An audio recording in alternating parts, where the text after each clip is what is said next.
Now, tomorrow on the 27th of November 2025, Kenyans are heading towards a by-election, a highly contested by-elections.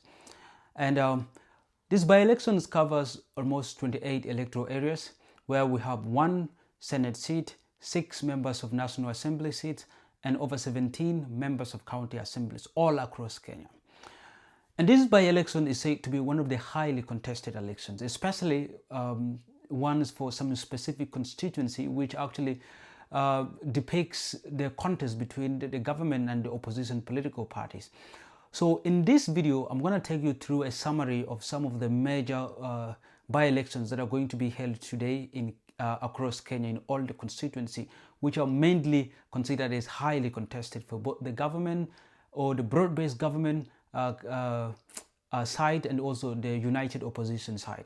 Now, as I said, that the by-elections that is starting tomorrow, the 27th of November 2025, is mainly due to 3 factors. One is that 3 of the 6 members of National Assembly positions actually fell vacant due to death of the incumbents. One is that the one in Kaspu constituency, and the one in Malava constituency, and the one in Banisa constituency.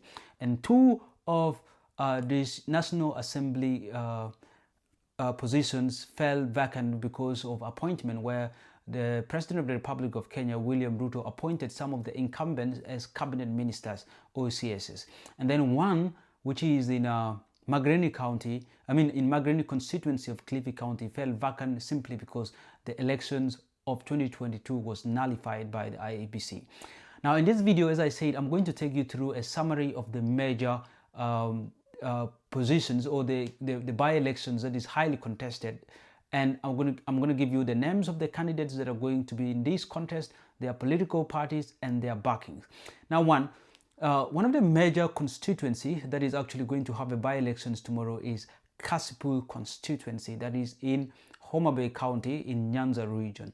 So the main reason why there is a by-election in Kasipul is simply because the incumbent member of parliament was assassinated, this year when he was killed, and then that actually made the position vacant, and therefore tomorrow Kasipul is going for a by-election. And the major candidates in this race are: 1, we have Boyd Were, who is the son to the incumbent who actually got assassinated, and the second one is Philip Oruko, who is an independent. Now, Boyd Were is actually a candidate for the ODM, and he's been backed by major ODM leaders and also the UDA, because he is seen as a broad-based candidate. So he is also having backing from some of the UDA figures, but as well as some of the candidates, some of the leaders from ODM. And the second guy, who is an independent candidate, is Philip Oruko. Oruko was actually a member of ODM, but when he was not considered for the race, then he ran under independent. So he is one of the guys also who has like ground support. So these are the major candidates for Kasipul constituency that are going to be on the ballot today. So perhaps we're going to have like the winner out of these 2 declared by IEBC. And then the second constituency, which is highly contested here, is in Malava constituency, which is in Kakamega County. So the reason is why as well there is a by-elections in Malava constituency in Kakamega County, that is in Western region, is simply because the incumbent also died initially, and therefore fronting a vacant position. And tomorrow we are also going to have a by-election held in Malava constituency, and the major candidates here are Seth Panyako of DAP Kenya, and we have David Ndekwa of UDA. So these are the major candidates here who are going to be in these elections in Kakamega County tomorrow in Malava constituency. The number 3 by-election, that is also a major one, and it's considered as one of the highly contested one, is the one happening in Bere North. And Bere North is in Embu County, that is in mountain region. And the major candidates in this race are: 1, we have Newton Karisa, who is a DAP Kenya, and we do have Leo Wamutende, who is a UDA member, and he's having backing from, of course, the UDA members, the president, likes of the vice president, and all other UDA politicians. And then the second one, who is Newton Karisa, who is having backing of the United Opposition, the likes of Rigathi Gachagua, who is a DCP leader. We have Eugene Wamalwa, the DAP Kenya leader, of course, likes of the governor of the governor George Natembeya. We have likes of Kalale, and then also likes of Kalonzo Musyoka, the Wiper leader. These are the one backing Karisa or Newton Karisa for DAP Kenya. And then the next constituency that is having an election tomorrow is none other than the Ugunja constituency, which is in Siaya County. Now, the reason why we are having a by-election in Ugunja constituency is because the incumbent actually got appointed as a CS, that is Opio Wandai. He was appointed as a CS for energy by President Ruto, therefore leaving that position vacant, and the IEBC called for a by-elections in that. And also we do have major candidates in that race. One is the ODM candidate Moses Omondi, who is actually seen as the major candidate there. There are also other political parties, small one like Jubilee, we have KANU, and we do have also YPI that are fronting their candidate, but the major candidate here is seen as Moses Omondi, who is likely to be the winner of this by-election in Ugunja constituency of Siaya County.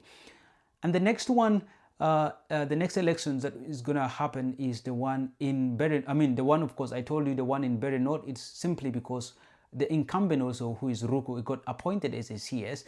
But then the other elections that is happening is the one in Magarini County, in Magarini constituency rather, in Kilifi County. And there we do have also major ODM candidate by the names of Harrison Gombe, who is an ODM candidate. He has backing of the ODM leadership. But also we do have a DCP candidate by the names of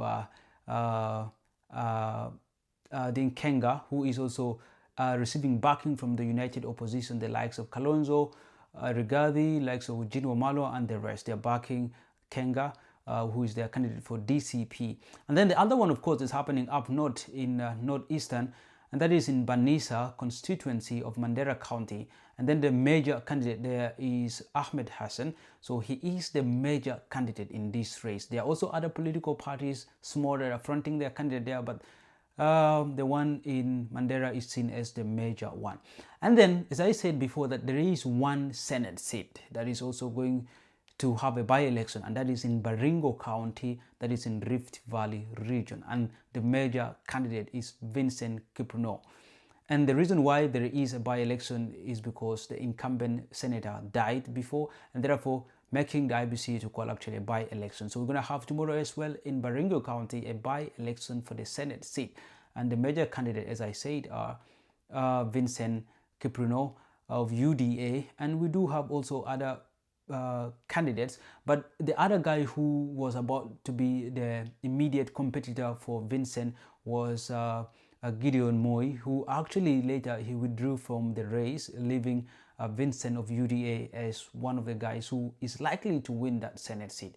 So these are some of the major by-elections that are going to happen tomorrow on the 27th of November 2025. And this by-election is going to be a litmus test. One is that it's going to determine if at all the newly constituted IEBC it's worth taking the task in 2027.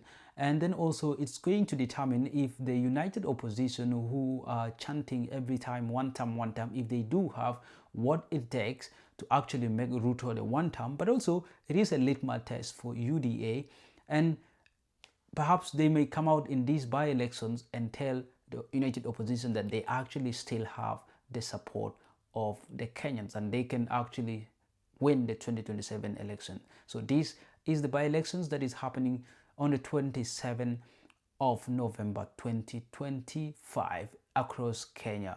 Thank you so much.